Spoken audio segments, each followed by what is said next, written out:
Hello and welcome. Today we are in the Tier 10 American submarine, Balao. These are the captain skills and upgrades that I'm using. We're playing a match on the map Loop, and it is a ranked battle, of course. And as you can see, there are no enemy battleships in this match, which is perfect for me because I think the only heavy cruiser with anti-submarine weaponry is the Hindenburg, and she is going to the other side of the map.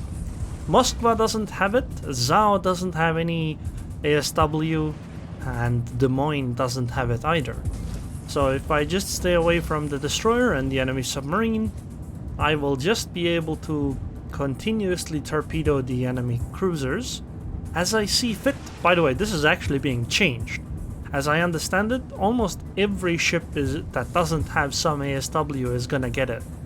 And I think that's a very good change, because right now it's a bit silly that you can end up on teams where your team has effectively no anti-submarine capabilities. My team, on the other hand, for example, has a Nevsky, who has ASW. We have a Smolensk, who has ASW, Daring obviously, and, well, the submarine itself. That's almost half the team.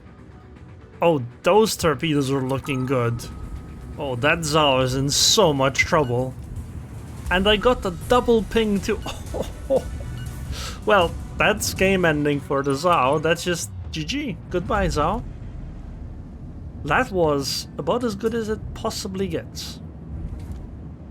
And now we turn around to go for another set. So the reason I do this turnaround thing is so that I can launch all of my front torpedoes, and then I turn around to launch all of my rear torpedoes. Because the American submarines only have 2 loaders at the front and 2 loaders at the rear, so they only load 2 torpedo tubes at a time at the front and 2 torpedo tubes at the back. The German ones load all the torps at the same time. Is that Des Moines and Salem gonna push? Because Salem and Des Moines are effectively just as helpless as that Zao. Although, I guess I have to say this though, you can absolutely avoid torpedoes. If you turn the right way, I mean correctly, you can avoid torps even when they're homing in on you. And quite often, it's frustrating when you're the submarine player, but of course it also means that you have to show sight to somebody who you might not want to show sight to. And obviously you won't really have 100% dodge. But still, most of the time you can be pretty safe against subs, from my experience. But then you of course have games like this where the enemies just aren't. I mean, that Des Moines isn't having any kind of reaction to being pinged. And I mean, she had to know the torps are coming, because Salem and Des Moines, both of them must have Hydro, right? So they should have known. Okay, I mean, if they continue pushing, I'm just gonna continue torping. Another tip against submarines is to use islands. If you're near an island, it becomes very difficult to torpedo because those torpedoes really like hitting islands. Also, I think I hit Moscow with the torpedoes that missed the Des Moines. Okay. Oh, and I think these are actually gonna hit the Salem. Yeah. Hello Salem, how are you doing? Okay, that's pretty damn good.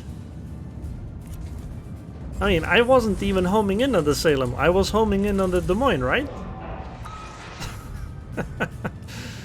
Oh my. And goodbye Salem, and since the Des Moines hadn't been doing anything to avoid these before, I'm guessing she's not gonna start now. Oh! The Z-52, so now I have to hide, but she already knows where I am, so I'm in a lot of trouble. Des Moines also decided to radar, but it's a little late for that. They should have radared much earlier to actually spot me. If they had known where I was, maybe they wouldn't have pushed. But goodbye, Des Moines. Okay, now I'm thinking of just surfacing to fight the Z-52, because the game is over, we've won. Okay, yeah, you know what? I'm just gonna use this single torpedo at the front. I don't know why she's already dumping depth charges. You have to be a lot closer than that for those to actually do anything. Oh, and I think my torps are on point.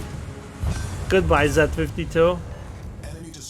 And those depth charges are way too far. I tell him in chat just in case he doesn't know. Because maybe he has only played like Smolan before, who has depth charge launchers at the front of the ship, so she basically throws the depth charges in front of the ship. But most ships don't. Most ships throw them behind the ship. Also, one of the best ways to actually sink a submarine, if you want to make sure, is to basically match course on top of the submarine as it's trying to run away.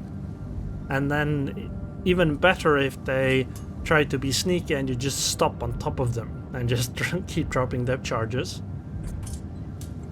But this game is completely and utterly over. They only have a submarine and a Hindenburg. In a match like this, the enemy submarine really should have come to the middle to contest me, because submarines are a lot like destroyers. You either need your own, or you need some way to deal with them. See, if this match had battleships, they could have radared me and then used their ASW airstrikes from battleships to try to keep me busy. And believe me, that can absolutely happen, because some of the battleships have like 35 second cooldown on the ASW strikes. So you're effectively constantly dodging. However, cruisers don't have that, and that's why the submarine should have come to fight me instead. Especially the German one, because you have more battery charge than the American one, so you should be able to force the American one away. But we won. And I mean, 120k damage, and that was like 6 minutes of fighting, maybe 7 minutes of fighting. 2241 base XP. I have almost 1,000 more base XP than number 2 on our team. This is incredible. A quick look at the damage. So anyways, I hope you guys enjoyed this video. I would like to thank the patrons on Patreon. Thank you very much for your continued support, and I hope I'll see you guys next time.